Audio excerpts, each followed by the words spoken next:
remember playing in Western Carolina one weekend, and a classmate of mine, Buddy Ward, had struggled with the bat for a while, and Coach Port had dropped him down in the lineup, and he was somewhat upset, and he approached Coach Port about it to a certain point and said, you know, I don't understand why I'm in the lower part of the lineup. And Coach Port, just out of nowhere, handed him the scorebook and said, okay, buddy, you make the lineup for this game. And it kind of shocked him, and to us it was as funny as it could be, but needless to say, Buddy didn't say anything about where he hit anymore.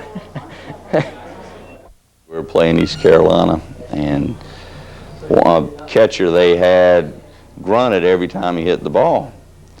And our pitcher got behind on the count, 2-0 or 3-1, threw him a fastball right in there, and he grunted, whack, and I mean, he hit the ball 500 feet. I think it landed on the Hurricane Center there at the University of Miami. And he got up and looked, and everybody was clapping in the stands, our fans, their fans. And Coach Port said, by God, Tom, that is a thing of beauty. Did you see how far he hit it? And I said, yes, sir. I was holding my head. He goes, don't shake your head. I think he was guessing the right pitch.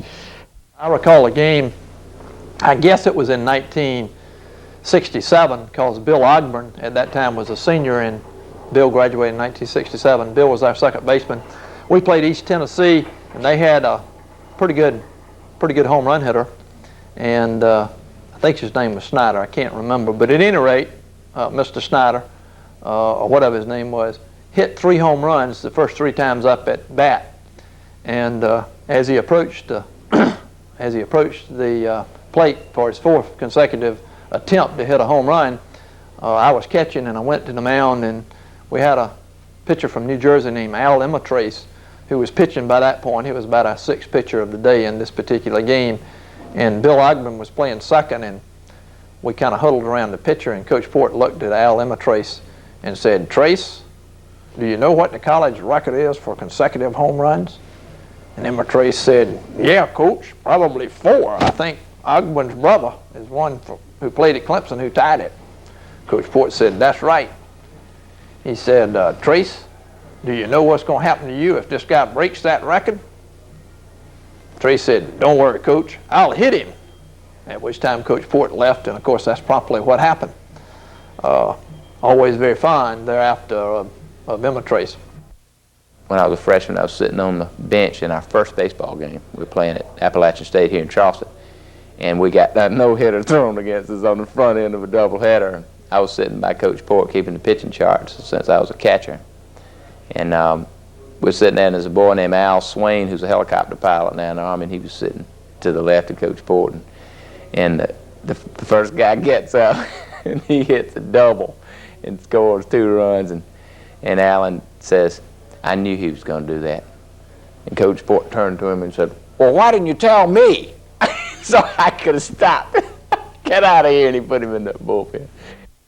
One of the funniest stories, or the funniest times I can remember, is playing North Carolina in 1983, and the dugout filled up with water, and Coach Port got into a trash can and was swimming around in the dugout and says, to be this miserable, you know, you got to have a little bit of fun. And he always reminded me that in coaching, no matter how bad it gets or how good it gets, it's never as good as it seems, or it's never as bad as it is. And you just keep it on an even keel and keep working, and everything ends up okay. Coach Wilhelm will be with us at the roast, and Coach Wilhelm, I'm sure, will remember the game up in Clemson back in 1966 when the Clemson Tigers beat the Citadel baseball team something close to 26-1 or 26-2. That was the game which Coach Port told us about when he got back and talked to the freshmen who weren't able to play in those days on the varsity team, that they had to get a security guard at Clemson to stop the traffic in left field when Clemson was at bat because he hit so many home runs. So Coach Port, he decided that when he would teach, he would tell all of the people in the class when we would start, he would say, here's how the grading goes. Baseball players get A's, basketball players get B's, football players get C's, and soccer players get D's and F's. Coach Port said when we were in Omaha, and it was just funny to hear the things he said. But one of the funniest things he said is they had a coach there from, I think it was Oklahoma State and something. He was sort of a real straight talking, serious sort of guy.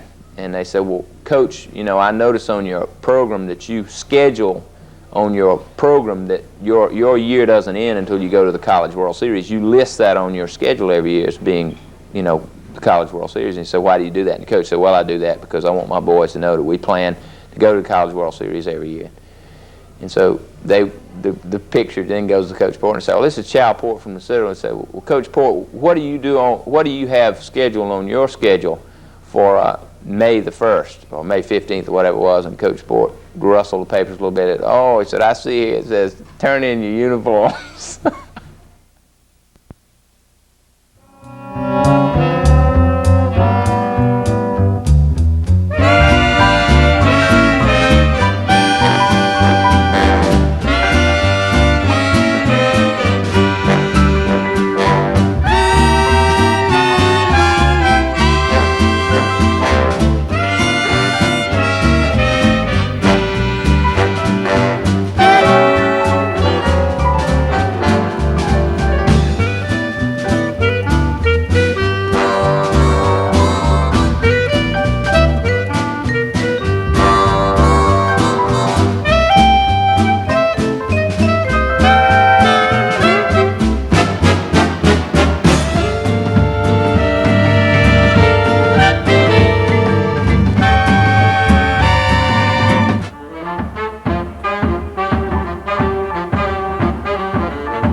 Being a graduate of the Citadel, there are two men I admire the most of all. One's my father, being a Citadel graduate himself, and that's the reason I came.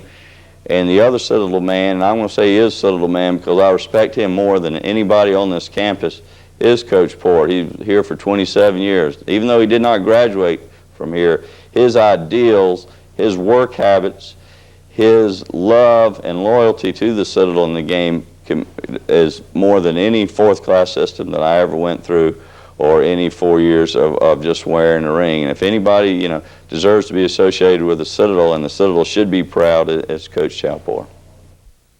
Coach Port taught me that, again, day in and day out, you have to strive to succeed, whether it be on the baseball field, at your work, or with your family. And I think that's helped me in all of my aspects so far from leaving school, because I know that today may not be as good as yesterday, but tomorrow can be better. So I strive to be better every day. And as long as I do that, I will be a better person and a better family man and everything. And I think Coach Port taught me a lot of that. I think when I think of Coach Port coaching, I'll remember him sitting outside the batting cage with both of his calves tucked up under the chair and his feet resting on the leg of the chair, and he's kind of sitting toward the front with his elbows on his knees, with his hat kind of cocked up on his head, and yelling out instructions on how to hit or how somebody was fielding ground balls off the fungo. He would watch the whole practice sitting right there by that batting cage, both the hitters, the pitchers, the fielders. It was amazing that he could watch as much as he could sitting there on that perch.